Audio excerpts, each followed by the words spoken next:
நம்ம நல்லவனா இருக்கிறதுக்கு நெறைய வாய்ப்புகள் நம்மள தேடி வரும். ஆனா, நம்ம மறந்துர்றோம். நல்லவனா இருந்தாலும் நம்மள்ட்டேருந்து ஏதோ ஒண்ணு எதிர்பார்த்து நம்மள ஏமாத்துறதுக்கு சில பேர் இருக்கத்தான் செய்றாங்க.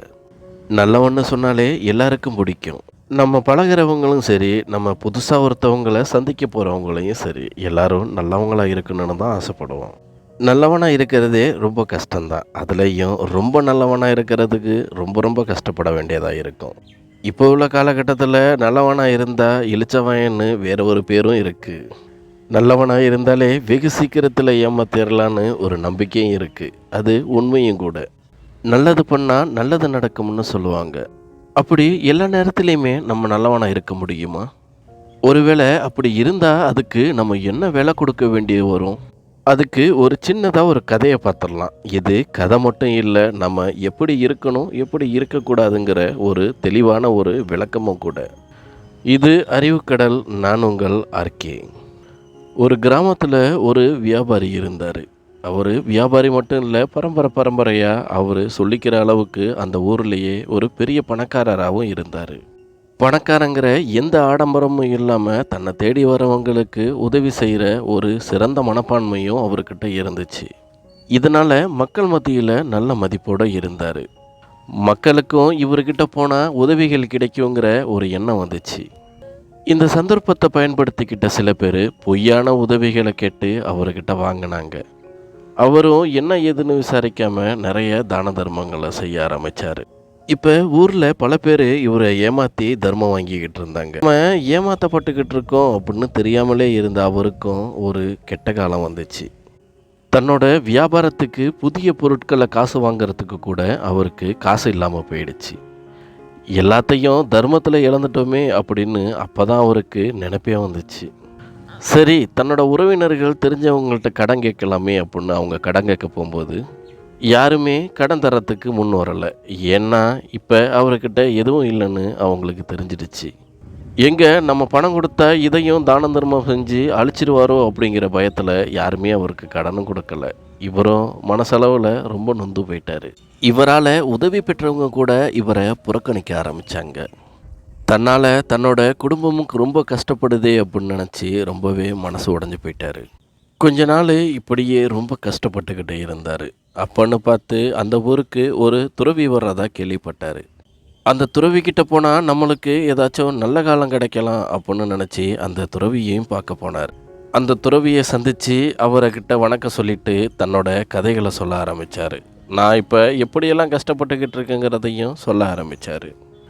எல்லாத்தையும் உன்னிப்பாக கேட்டுக்கிட்டு இருந்த அந்த துறவி இப்போ பேச ஆரம்பித்தார்.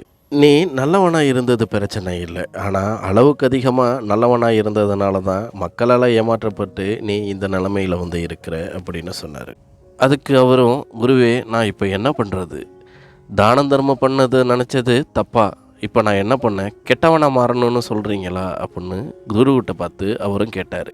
தானம் தர்மம் பண்ணுறது தவறு இல்லை, ஆனால் அந்த தானம் தர்மம் யாருக்கு போகுது அப்படிங்கிறத சரியாக கணிச்சு ஒரு நல்ல வழியில் தானம் தர்மம் பண்ணுறவன் தான் ஒரு சிறந்த மனிதன் அப்படின்னு சொன்ன குருவை பார்த்து அவன் குழம்பி போய் நின்னான். அதை பார்த்த அந்த குருவும், நான் உனக்கு ஒரு கதை சொல்கிறேன், இதை மூலம் நீயே புரிஞ்சுக்குவ அப்படின்னு சொல்லிட்டு ஒரு கதையை சொல்ல ஆரம்பித்தார். ஒரு காட்டுக்கு பக்கமாக ஒரு கிராமம் இருந்துச்சு. அந்த கிராமத்தில் ஒரு ஆடு இருந்துச்சு. அந்த ஆட்டுக்கும் ஒரு குட்டி பிறந்துச்சு. அந்த குட்டியை நல்ல விதமாக வளர்க்க ஆரம்பிச்சிச்சு. அந்த ஆடு நல்லது கெட்டது எல்லாத்தையும் சொல்லி கொடுத்துச்சு. ஆனாலும் அந்த குட்டி விளையாட்டுத்தனமாகவே இருந்துச்சு. கொஞ்சம் வயசானா அதுவே தானாக திருந்திடுன்னு நினச்சா அந்த ஆடு நல்லது கெட்டது எல்லாத்தையும் தொடர்ந்து சொல்லி கொடுத்துக்கிட்டே இருந்துச்சு. கொஞ்சம் வயசான பிறகும் அந்த ஆட்டுக்குட்டி திருந்தின மாதிரியே தெரியலை. அம்மா கிட்ட எடுத்தெறிஞ்சு பேச ஆரம்பிச்சிச்சு. காட்டுக்குள்ளே போனால் ஆபத்தான மிருகங்கள் இருக்கும்னு அம்மா சொல்லியும் அதை கேட்காம ஒரு நாள் அந்த குட்டியாடு காட்டுக்குள்ளே போணுச்சு. முதல்ல காட்டுக்குள்ளே போனதுனால நிறைய இலத்திலைகளை கண்ட அந்த ஆட்டுக்குட்டியும் ரொம்ப சந்தோஷமாக எல்லா இலத்தலைகளையும் பறித்து தின்ன ஆரம்பிச்சிச்சு. அது தின்னது மட்டும் இல்லாமல் நிறைய இலத்தலைகளை வேஸ்டாக்க ஆரம்பிச்சிச்சு. வீணாக எல்லாத்தையும் உடச்சி போட்டு விளையாட ஆரம்பிச்சிச்சு. இதே மாதிரி பல தடவை அது காட்டுக்குள்ளே வந்து நிறைய பொருட்களை வேஸ்டாக்க ஆரம்பிச்சிச்சு. ஒரு நாள் ஒரு சிங்கம் அந்த பக்கமாக வந்தது. அந்த ஆட்டுக்குட்டியை பார்த்துட்டு அப்படியே நின்று அது ஆட்டுக்குட்டி என்ன பண்ணுதுன்னு பார்க்க ஆரம்பிச்சிச்சு. அந்த சிங்கத்துக்கு ஒரு நல்ல குணம் இருந்துச்சு. தன்னை விட ரொம்ப பலவீனமான உயிர்களை அது கொல்றதில்லைன்னு ஒரு கொள்கையோடு இருந்துச்சு. அந்த சிங்கமும் அந்த ஆட்டுக்குட்டிக்கு பக்கத்தில் போய், ஆட்டுக்குட்டி நீ பண்ணுறது சரியில்லை, உன்னால் சாப்பிட முடிஞ்ச அளவுக்கு சாப்பிடு, இல்லாட்டினா அதை அப்படியே விட்டுட்டு போயிடு, இப்படி அதிகமான பொருட்களை வேஸ்ட் ஆக்காத அப்படின்னு சொன்னிச்சு. சிங்கத்தை பற்றி தெரியாத அந்த ஆட்டுக்குட்டியும், இது எனக்கு தெரியும், உன்னோட வேலையை பார்த்துக்கிட்டு போன்னு எடுத்தெறிஞ்சு பேச ஆரம்பிச்சிச்சு. அதிர்ச்சி அடைஞ்ச சிங்கமும், உன்னோட அம்மா அப்பா இதெல்லாம் உனக்கு சொல்லி கொடுக்கலையா, இது தவறான விஷயம், அப்படி ஒடிச்சு போடாத, வேஸ்டாக்காத பொருட்களை அப்படின்னு சொன்னிச்சு. ஆட்டுக்குட்டி அதுக்கு பைத்தியக்கார மாதிரி என்கிட்ட வந்து புத்திமதி சொல்லாத, இங்கேருந்து போ அப்படின்னு அதை விரட்டி விட்டுச்சு. சிங்கத்துக்கு கோபம் வந்தாலும் தன்னை விட பலவீனமான உயிரினங்கிறதுனால அதை விட்டுட்டு அப்படியே கொஞ்சம் தூரத்தில் வந்து நின்று வேடிக்கை பார்த்துச்சு. இதையெல்லாம் பார்த்துக்கிட்டு இருந்த ஒரு நரி நேராக சிங்கத்துக்கிட்ட போய், சிங்கராஜா உங்களை பற்றி தெரியாமல் அந்த ஆட்டுக்குட்டி எதேதோ சொல்லுது, அதை ஒரே அடி அடித்து சாவடிச்சிருங்க அப்படின்னு சொன்னிச்சு. அதுக்கு சிங்கம் சொன்னிச்சு, நம்மளை பற்றி அதுகளுக்கு தெரியாது, இந்த ஆட்டுக்குட்டி நம்ம காட்டுக்கு புதுசாக இருக்கிற மாதிரி தோணுது, அதனால் விட்டுட்டு நம்ம வேலையை பார்க்க போவோம் வான்னு நரியை கூட்டிக்கிட்டு கிளம்ப பார்த்துச்சு. ஆனால் அந்த நரிக்கு மனசு ஆறலை. சிங்கராஜா இதை அப்படியே விட்டுடக்கூடாது, அது தப்பு பண்ணுறங்கிற ஒரு குற்ற உணர்ச்சியே இல்லாமல் தப்பு பண்ணிக்கிட்டு இருக்கு, அதுக்கு தகுந்த தண்டனை கொடுக்கணும் சிங்கராஜா அப்படின்னுச்சு. என்ன பண்ண போகிற, அதை கொல்ல போறியான்னு சிங்கம் கேட்க, இல்லை ராஜா, அதை பயமுறுத்தி விடலாம் அப்படின்னு நரி சொன்னிச்சு. சிங்கராஜா சரின்னு சொன்னதும் வேகமாக ஓடின நரி ஆட்டுக்குட்டியோட குறவலையை பிடிச்சி அதை படுக்க போட்டுச்சு.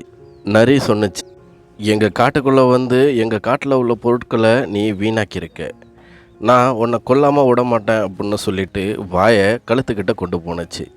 பயந்து போன ஆட்டுக்குட்டியும், ஐயா என்னை மன்னிச்சிருங்க, நான் இனிமேலுக்கு இந்த காட்டு பக்கமே வரமாட்டேன்னு சொன்னிச்சு. நரியும், ஒன்று வாட்டி இந்த காட்டு பக்கம் உன்னை பார்த்தேன்னா அதே இடத்துல உன்னை கொன்னுடுன்னு மிரட்டுனுச்சு.